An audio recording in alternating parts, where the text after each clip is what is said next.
سلمہ ایک انتہائی محنتی اور پرشناس لڑکی تھی۔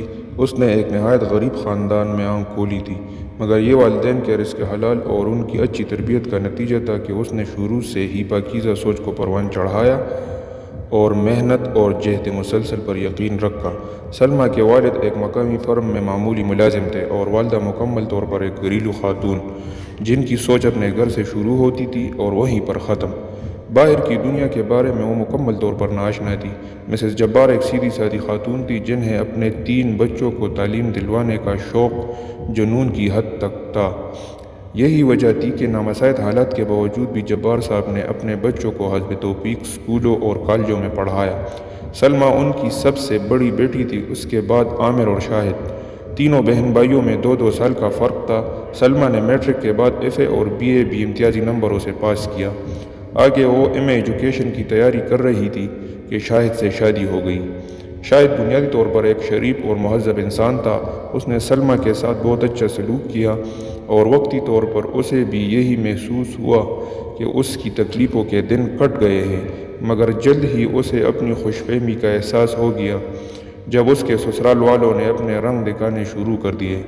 اس کی ساس اور ایک نند نے صحیح معنوں میں اس کا ناطقہ بند کر دیا۔ سلمہ نہ صرف پڑھائی میں اچھی تھی بلکہ اس کی امی نے اسے گھر گرہستی کے رموز بھی بخوبی سکھائے تھے۔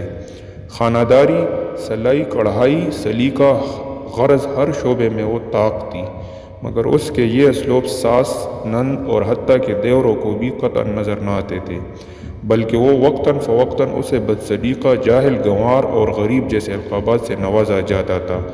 اسے اس بات پر حیرت ہوتی کہ اس نے اپنے والدین اور اساتذہ کو یہی کہتے ہوئے سنا تھا کہ تعلیم ہی اصل دولت ہے، روپیہ پیسہ تو آنی جانی چیز ہے، تو پھر اسے غربت کا طعنہ کیوں دیا جاتا ہے؟ آہستہ آہستہ اسے اس بات کا احساس ہونا شروع ہوا کہ اس معاشرے میں زندہ رہنے کے لیے دولت کی اہمیت بھی اپنی جگہ مسلم ہے، لیکن یہ اس کے والدین کی پاکیزہ تربیت اور اس کے حلال کا نتیجہ تھا کہ دولت کے حصول کے لیے اس نے کبھی بھی غلط راستے کے بارے میں نہیں سوچا تھا۔ قدرت نے بھی اسے اپنی حالت کو بہتر بنانے میں مدد دی۔ سچ کہتے ہیں کہ نیت نیک ہو اور انسان کا عزم سچا ہو تو اللہ تعالیٰ غیب سے ایسی امداد مہیا کرتے ہیں جہاں سے اسے گمان بھی نہیں ہوتا۔ ایک دن سلمہ کی ایک پرانی سہیلی اسے ملنے آئی۔ اس کی حالت دیکھ کر اور خاص طور پر اس کے سسرال والوں کا رویہ دیکھ کر اسے بہت افسوس ہوا۔ سلمہ اب بھی اس سے سچ کو چھپا نہ پائی اور اس نے روتے ہوئے اپنی تمام داستان غم اسے سنا ڈالی۔ رضیہ اس کی ہمدرد سہیلی تھی۔ اس نے مشورہ دیا کہ وہ علامہ اقبال اوپن یونیورسٹی کی فاصلاتی تعلیم کی سہولت سے فائدہ اٹھائے اور اپنا MA مکمل کرے، اس طرح وہ گھریلو کام بھی کر سکے گی اور اپنی تعلیم بھی بڑھا لے گی۔ چنانچہ اس نے کچھ بچت کر کے اور اپنے شوہر کی رضامندی سے وہاں اپلائی کر دیا۔ ساس کو پتہ چلا تو اس نے آسمان سر پہ اٹھا لیا کہ اب گھر کا کام کون کرے گا، گھر کی ذمہ داری کون اٹھائے گا۔ تو شاہد نے انہیں سمجھایا کہ اس نظام میں سلمہ کا یونیورسٹی جانا ضروری نہیں، اس لیے وہ گھر کے کاموں کو بھی سر انجام دیتی رہے گی۔ سلمہ سلائی کڑھائی میں تو ماہر تھی ہی، اللہ نے اس کی ایک اور طریقے سے بھی مدد فرمائی۔ وہ کچھ اس طرح کہ اس کے گھر کے قریب ہی ایک بوتیک شروع ہوا اور اس کی مالکن کو کپڑوں کی سلائی کرنے والی کچھ ماہر خواتین کی ضرورت تھی۔ سلمہ کو پتہ چلا تو اس نے خاتون سے بات کر کے کام کا آرڈر لے لیا۔ گھر کی سلائی مشین پر اس نے موٹر لگوا لی اور ساتھ ہی اس کی اچھی تعلیم اور ریکارڈ کی وجہ سے قریبی پوش علاقے کے کچھ بچوں نے اس سے ٹیوشن لینی شروع کر دی۔ اس نے انہیں اتنے اچھے طریقے سے پڑھایا کہ وہ اس کے گرویدہ ہو گئے۔ جب اس کی ساس اور دیوروں نے دیکھا کہ وہ گھریلو کام کرنے کے ساتھ پیسے بھی کما رہی ہے تو انہوں نے سختی بھی کچھ کم کر دی۔ وہ لالچی لوگ تھے۔ شاہد کے علاوہ دونوں دیور پڑھائی میں بالکل پیدل تھے۔ سلمہ نے ان کو پڑھانے کی بہت کوشش کی مگر وہ بگڑ چکے تھے۔ اسی طرح اس کی نند بھی میٹرک کر کے گھر میں فارغ تھی اور اسے سارا دن تیار ہو کر ٹی وی دیکھنے کے علاوہ اور بھابھی کی شکایتیں لگانے کے علاوہ کوئی کام نہ ہوتا تھا۔ سلمہ کی ماں جب یہ ساری صورتحال دیکھتی تو اسے بہت رنج ہوتا، مگر پھر شاہد کی شرافت اور اس کے حسن سلوک کو دیکھتے ہوئے اسے کسی حد تک صبر آ جاتا اور وہ اپنی بیٹی کے اچھے نصیبوں کی دعائیں کرتی ہوئی چلی جاتی۔ شادی کو 2 سال گزر گئے۔ سلمہ کو گود ابھی تک خالی تھی اور اس کی ساس کے چلائے ہوئے نشتروں میں اس کے بانجھ ہونے کے طعنوں کا اضافہ بھی ہو چکا تھا۔ اسی دوران اس کا MA بہت اچھے نمبروں سے پاس ہو گیا تھا اور اس نے اسپیشلائزیشن کے لیے آگے اپلائی کر دیا۔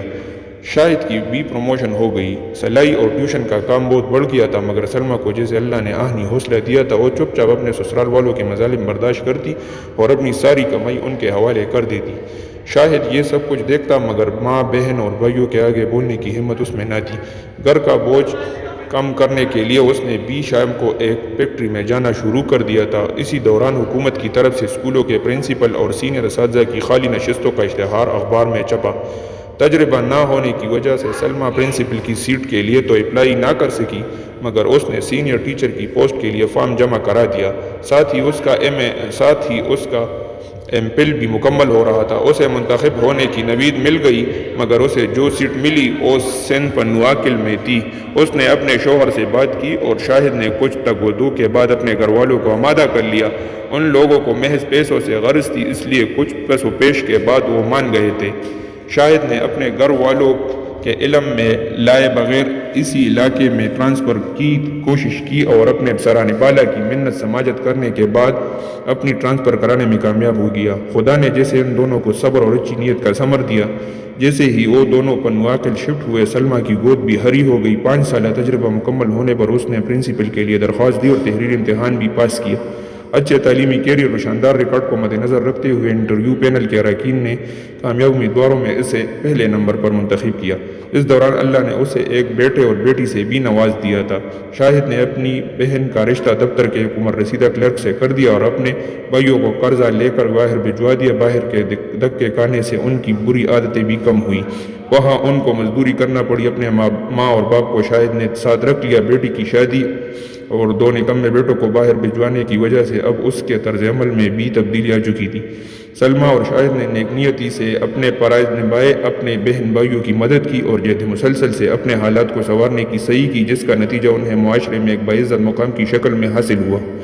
ہمیں بھی چاہیے کہ اگر زندگی میں کوئی راستہ دشوار گزار ہو تو مایوسی کے اندھیروں میں بھٹکنے کی بجائے اپنے رب سے لو لگائیں اور مستقل مزاجی سے محنت کرے۔